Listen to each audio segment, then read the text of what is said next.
Mr. David Moyes MOT hindering West Ham's pursuit of certain players? All players, lots of players. Well, I think it is, and that's really what I want to delve into in this video. I'm just going to start off just by saying it. I was running through a list of players in my mind, and I was wondering to myself, would they have passed the David Moyes MOT? Now, the first player that popped into my mind was Dimitri Payet. I only bring it up because David Moyes himself had mentioned him. And well, David Moyes never would have signed Payet. David Moyes talks about Payet, but Payet never ever would have passed David Moyes MOT. He'd been a bit of a problem child, clearly a talented player. I think he crashed his car a few times. There was loads and loads of stuff. David Moyes wouldn't have signed him, I'm telling you. So we would have missed out on that. And I started to think, who else might we have missed out on? Now, I don't want to...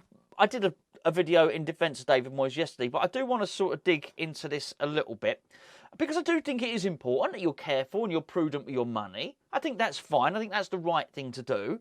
But sometimes you get into a situation where maybe you need a little hurry up. Maybe you won't get all the things you want. I've said this quote before. It's a quote from Mark Hughes. It's a quote that Mark Hughes said when he signed Roque Santa Cruz. He said, look, we'd looked at Santa Cruz a lot of times, and actually we've never actually done the deal. He said, but the reason I've signed him is I thought actually sometimes you just need to look at what a player can do rather than what he can't do. But really, really wise words. And I just wonder if maybe it might be worth doing that at West Ham. Look, David Moyes has done the MOT. I'd say the vast number, in fact, all of the squad are probably good eggs. They're probably of good character. Do we want 6 or 7 disruptive characters? No. But if in the whole the squad are good, is one player really going to upset the apple cart? And how bad are these people? And I take you back to Memphis Depay. And I did think to myself, would Harry Redknapp have signed Memphis Depay? You damn bloody right he would. So I've just asked a question to you and then I've answered it. But wouldn't he? He would have signed him. And then I started to do the little flip thing here. Would David Moyes have signed Paolo Di Canio? No way. No way. Not a chance in the world. Well, I mean, he's one of West Ham's, particularly in modern times, greatest players. I mean, he's for many, he's a West Ham legend. I mean, what a talented player. Not without his faults, but he needed to be managed. So Harry Redknapp managed him.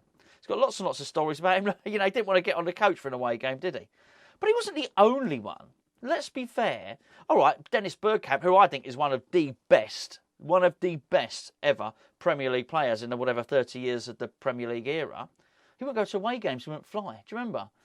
But, you know, he wasn't seen as a problem player. He was just a genius. You just manage it. You just deal with it. Well, you know what? Wenger just dealt with it in those games. Well, you know, he'd just do something else. He'd play Canio instead, or he'd play whatever, Perez further forward, whatever the case may be. You just sort of deal with it. And then I carried on thinking, but they're not thinking, obviously. Would David Moyes have signed Marko Arnautovic? No. No. Now, I understand you may well make the point, but actually Moyes tried to sign him back. Forget that. The very first time, he only would sign him back because David Moyes realised that actually he could manage Marko Arnautovic. But David Moyes never would have signed that player. Never. Arnautovic, trouble, moody, stroppy, troublesome brother. You know, there just would have been a number of reasons not to sign Marko Arnautovic. And David Moyes wouldn't have done it. But actually, when it came to it, it actually turned out that David Moyes' man management skills were probably a little bit better than even David Moyes thought they were, because he could manage Marko Arnautovic. In the long term, okay, no, he couldn't. He couldn't quite persuade him to stay. He had his head turned by money, but doesn't everyone, can't they all get their heads turned by money? Yeah, he could. I just wonder if sometimes he needs to back himself, and if that a little bit of a hindrance. Because when I first thought about it, I actually understand him not getting Memphis Depay. But I think at that point, this is now 6-7 days ago that we were linked with him. Well, those 6-7 days have now elapsed and there's nobody there filling that gap. There's no one else that's come in. And desperate times, well, they say call for desperate measures. I wouldn't quite go as far as to say desperate measures, but I certainly think that maybe you have to tune your recruitment policy up a little bit. Don't be so straight. Don't be so rigid and that you don't have any leeway, any movement in it. And they're not the only ones, by the way. When you actually start to think about it, there are an awful lot of really talented players who wouldn't pass the David Moyes MOT. I just think we're at a point now where we actually just need to sign talented players. Go back to Mark Hughes. Let's stop looking at what they can't do and start looking at what they can do. Because what we need is talent. We need it in right now. And it's not just numbers. David Moyes said it himself. David Moyes said it himself. Okay? And that is that he wants to get players in who are better than the ones that are currently in the squad. Now, I used to basically say, I've given the example of Dennis Bergkamp there, and I've given the example of Paulo Di Canio and Zola, right? Bergkamp and Zola were basically the top level. They were elite players. They were skillful players without issues. Can I say that? I just have. We could never afford, West Ham couldn't get Zola. Oh, well, we got him as a manager, but as a player I'm talking about. West Ham couldn't get Zola. West Ham couldn't get Bergkamp, so we had to get the broken version. On his day, Di Canio was as talented as those two. His day wasn't as frequent as those, but that's just what happens at West Ham, because that's just the way it is. Sometimes you've got to cut your cloth. You know, actually, you don't have to be the world's best player to be better than what we currently have.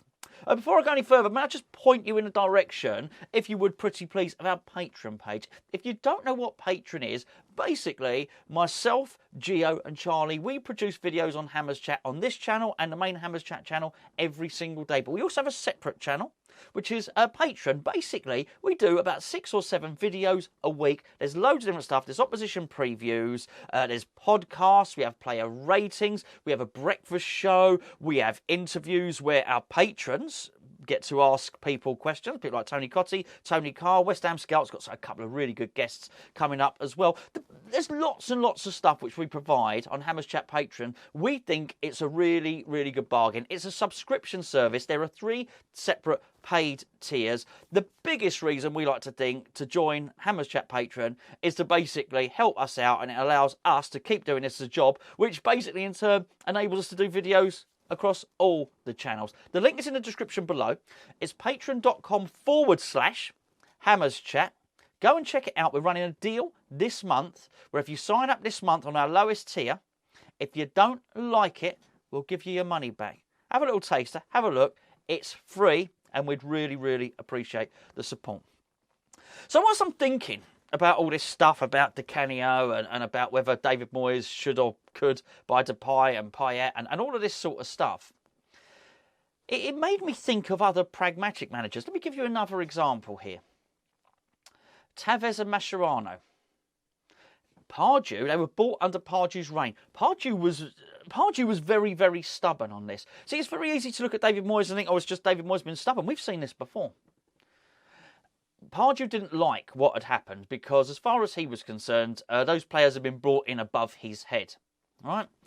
Kia Jurabchin, if you remember, was rumoured to be trying to buy the club. And as part of the deal to oil the wheels, they were sent over as loan signings. I think it might have been Corinthians. Maybe I'm wrong.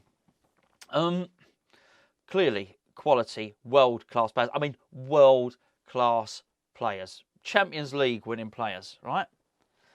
Good enough for Barcelona, good enough for Liverpool, good enough for Man United, good enough for Man City, good enough for Juventus. That's how good these players were.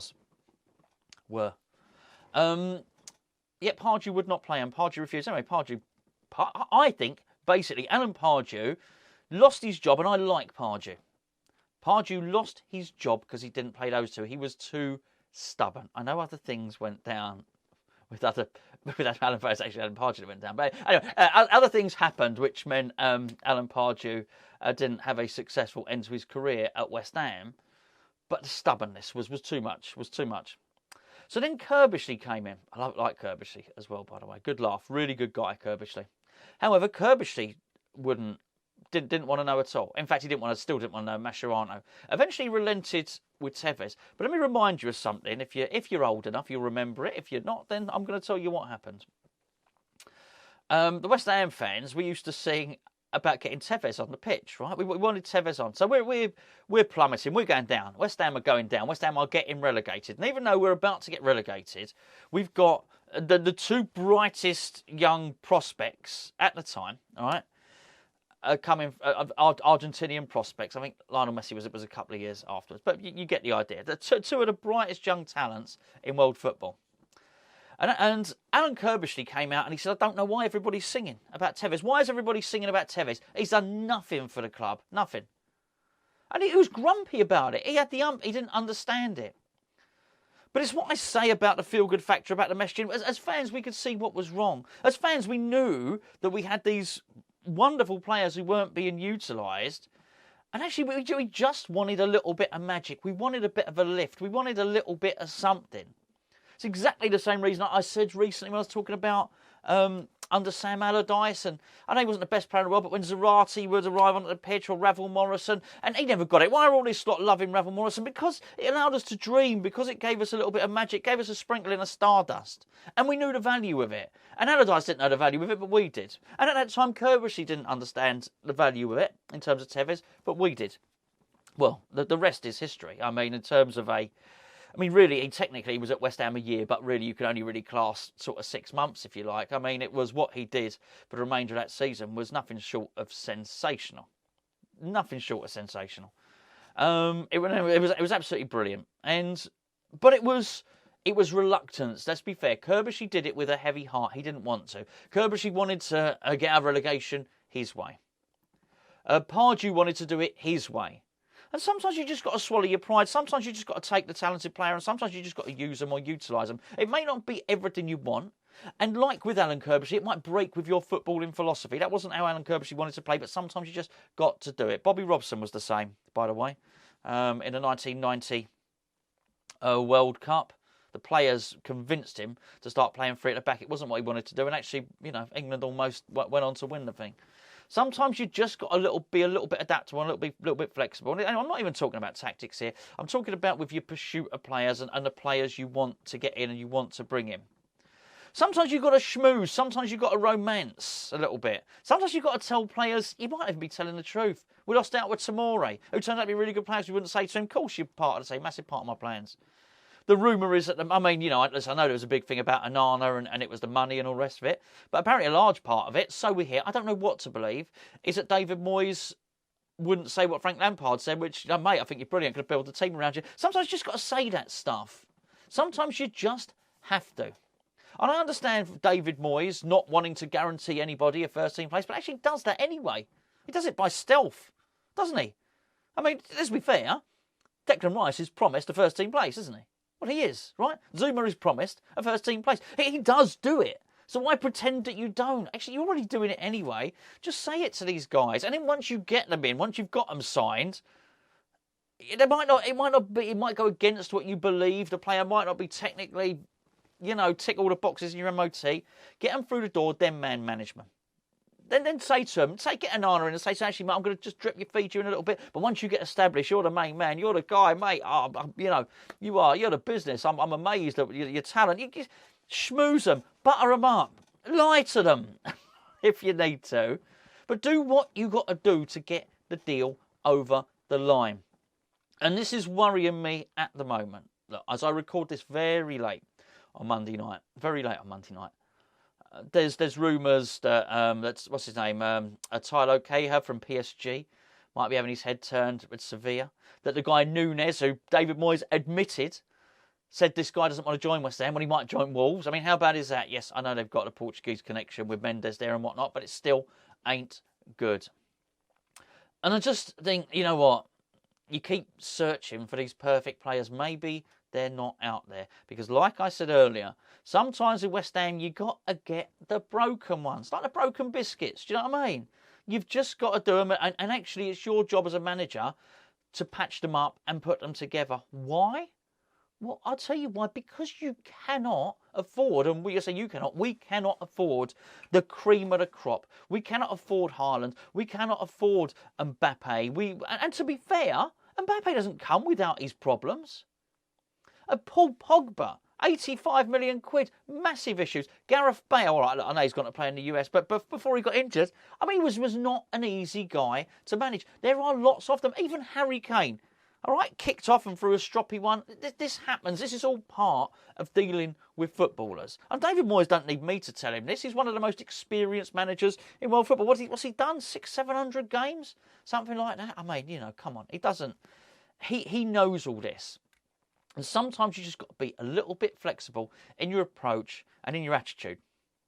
So I'm not saying he necessarily has to accept who the board throw at him, but maybe, just maybe, and I've changed my mind on this a little bit, bearing in mind the situation where maybe he needs to be a little less stubborn. Now, it doesn't necessarily mean it is Depay. Maybe Depay was never going to come to West Ham. But sometimes, particularly if you want that stardust, in his own admission, we're struggling for some creativity to break some team down. Well, I'm not being funny. Those are the guys that need the most man management. You know why? Because stuff comes easy to them. It's not done by coaching. They're just geniuses. Gaza, genius. Absolute genius, Gaza was. If you ask Gaza how he did, he didn't know. Just absolute talent. George Best talent. A lot of these really prodigiously gifted and talented players have got a bit of that about them. They've got a bit of something. The greatest goal scorer the world has ever known is Cristiano Ronaldo, right? He's fact. He's scored more goals than anyone else. Don't give me all that Pele stuff, because I'm talking at the top level goals in all the major leagues. Cristiano Ronaldo. He needs serious managing. Let's be fair. He don't come without his baggage. You're going to have to manage his ego. But I tell you what, all the managers that got the best out of him, from Fergie to however many managers he might have had at Real Madrid, his managers for Portugal and Juventus, they all probably massaged his ego. They all probably told him he was the best. And because of that, they got the best out of him. So come on, Moyesy, sort it out. Get some signings over the line. They might not be everything you want. Get them over. Get them signed. Tell them they're wonderful. And most importantly, get them in the bloody team.